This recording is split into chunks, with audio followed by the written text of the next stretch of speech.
सावधान शाप वाणी उच्चारने वाले केशव कुटीर, किस अधिकार से आप मुझे शाप दे रहे हो? मेरा दोष क्या है? मेरा अपराध क्या है केशव? क्षमा का ब्रह्म गुण त्याग कर तूने प्रतिशोध की आग को ज्वाला बनाया है अश्वत्थामा। ऊंच नीच का भेद न माने वही श्रेष्ठ ज्ञानी है। दया धर्म जिसमें हो सबसे पूज्य वही प्राणी है। क्षत्रिय वही भरी हो जिसमें निर्भयता की आग, और सबसे श्रेष्ठ वही है ब्राह्मण जिसमें हो तप और त्याग। केशव, मैंने इन हाथों से अपने पिता का श्राद्ध किया है। तुम्हारे पिता ने दुर्योधन जैसे दुर्जन का साथ दिया था अश्वत्थामा। वो दुर्योधन जो समाज को कुछ भी दे न सका, आशीष समाज के ले न सका, उल्टे हरि को बांधने चला। जो था असाध्य साधने चला। जब नाश अनुज पर छाता है पहले विवेक मर जाता है। हरि ने भीषण हुंकार किया, अपना स्वरूप विस्तार किया।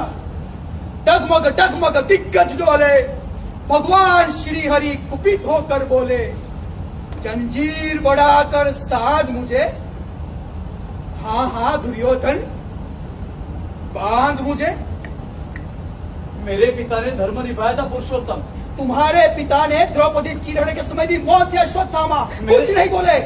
मेरे पिता कौरवों के आश्रित थे। तुम्हारे पिता कायर थे। उन्हें केवल अपने परिवार की चिंता थी और उस दुर्योधन के प्रकोप का भय था अश्वत्थामा। आश्रिता के गुणों को अनदेखा करना क्या अपराध है? परिवार को स्नेह करना क्या ये भी अपराध है? मेरे पिता ने कभी भी पांडवों की तरह, ये पांडव हो कौरव हो, इनकी तरह अपने क्या कहते हैं उसे, हाँ, कभी लोभ के पीछे नहीं गए। वो मेरे पिता ने कभी भी कपट नहीं किया। क्या मैंने कभी विजय के लिए मैंने कभी कोई गलत काम किए? नहीं। ये तो नियति है जो हमें यहां तक खींच कर लाई है। हम आश्रम की कुटीर से इस रण क्षेत्र में उतरे और राजमहल की इन गलिच्छ गलियों में घूमते घूमते हमारा विनाश दिखाई दे रहा है। तत्पश्चात सत्य का आचरण न करने वाले इन योद्धाओं के लिए हमने अपनी विद्या, अपनी शक्ति दी। इसमें मेरा और मेरे पिता का क्या दोष है? क्या अपराध है? किसने हमें इस नियति का बलि बनाया? क्या हमने कभी नियति के किसी भी कार्य में बाधा खड़ी की है? क्या हमने कभी राज व्यापार में हस्तक्षेप किया है? बोलिए केशव, बोलिए, उत्तर दीजिए।